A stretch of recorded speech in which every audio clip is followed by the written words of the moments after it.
I'm going to save you money. Specifically, I'm going to identify the 5 most popular car modifications that the data shows deliver either nothing measurable or so little that it doesn't justify the cost.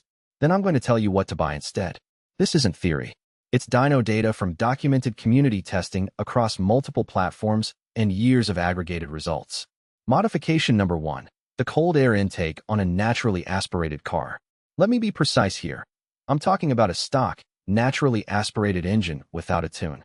A quality cold air intake on this configuration adds an average of 3 to 5 horsepower at peak on a dynamometer. 3 to 5 horsepower out of, say, 200. That's a 2% gain. You will not feel 2%.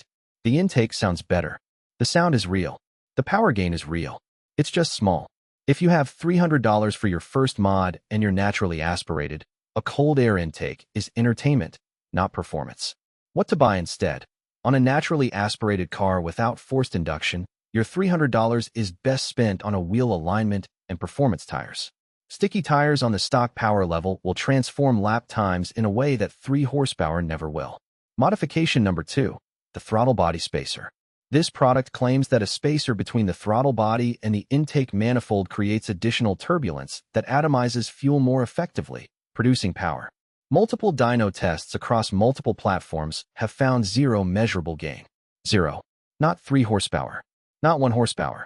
0. The underlying theory doesn't hold on modern EFI systems. This is a part store product that exists because it's cheap to manufacture, has an intuitive sounding explanation, and buyers don't typically dyno their cars before and after. Do not buy a throttle body spacer. Modification number 3. A catback exhaust on a turbocharged stock car. The restriction in a turbocharged car's exhaust system is in the downpipe, the section between the turbo and the catalytic converter. The catback is everything downstream of the catalytic converter. On a turbocharged car, that downstream section is not a meaningful restriction. Average dyno gain from a catback on a stock turbocharged car, 3 to 5 horsepower. It sounds dramatically different. It sounds fast. It costs $400 to $1,500. And it adds essentially nothing to the power curve. The correct exhaust modification for a turbocharged car is the downpipe upgrade. This is also louder, but it's the part of the system that actually restricts flow. A quality cat downpipe on a turbocharged car with a tune adds 15 to 30 horsepower. That's the comparison. Catback for $600 gains 3 horsepower versus downpipe for $400 gains 20 horsepower with a tune. Modification number 4, the performance drop-in air filter. K&N and similar companies make replacement air filters that are washable and claim improved airflow. On a stock, properly sealing factory airbox, the average gain documented on dynos is 1 to 2 horsepower. 1 to 2 horsepower that you will absolutely never notice. The K&N filter isn't a bad product. It's a durable, washable replacement that makes financial sense over time if you own the car long-term. It's just not a performance modification. Buy it for maintenance economics, not for power. Modification number 5, the short throw shifter. This is the honest version. A short throw shifter makes your car feel faster. It makes gear changes more mechanical and satisfying. It's a completely legitimate quality of life modification that experienced drivers genuinely enjoy. It adds 0 horsepower. 0. It's a feel modification and a correct purchase if you want the car to feel more driver-focused. Just don't buy it expecting it to change your lap times. Here's the principle that ties all 5 together. Every dollar spent on perceived performance is a dollar not spent on actual performance. The money from these 5 modifications, perhaps $1,500 to $2,500 all in, is better spent on a tune, a downpipe on your turbocharged platform, quality tires, or an alignment with upgraded suspension. Those 4 things will change what your car does.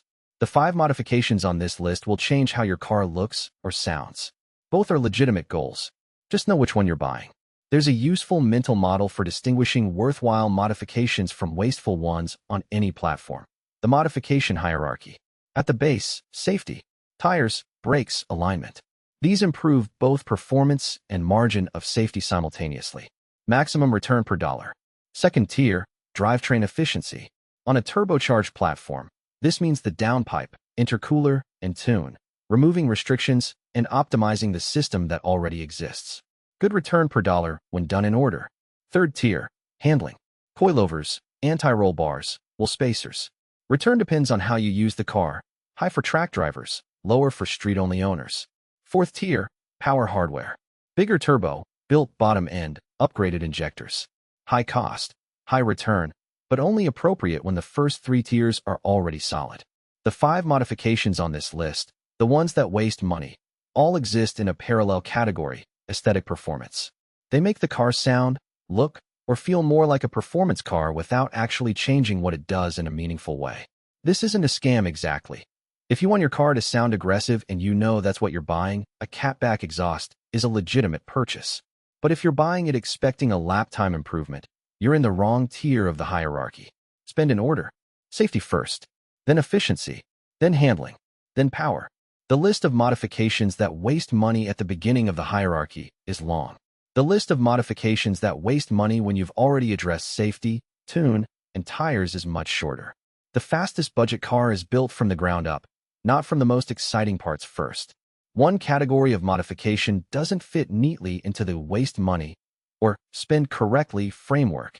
Aesthetic modifications with secondary safety benefits. Coilover suspension that dramatically improves handling, for instance, also changes how the car looks. A proper big brake kit that stops you much faster also looks impressive behind the wheels. These modifications do both things simultaneously, improve performance and aesthetics. They're not in the waste money category precisely because the performance function is real. The distinction worth making. If you're buying a modification primarily for how it looks, own that. There's nothing wrong with wanting your car to look a certain way. Car culture has always had an aesthetic dimension.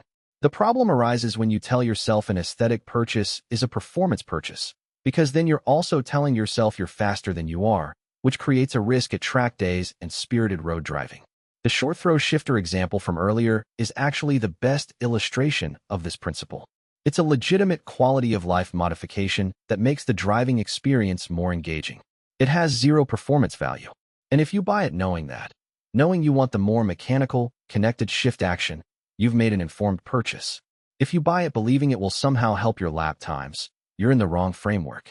Be honest about why you're buying each modification. The waste money list in this video isn't about shaming anyone for buying these things. It's about making sure the money you spend does what you think it does. Know whether you're buying performance or experience. Both are valid. Confusing them is where the money disappears without giving you what you wanted.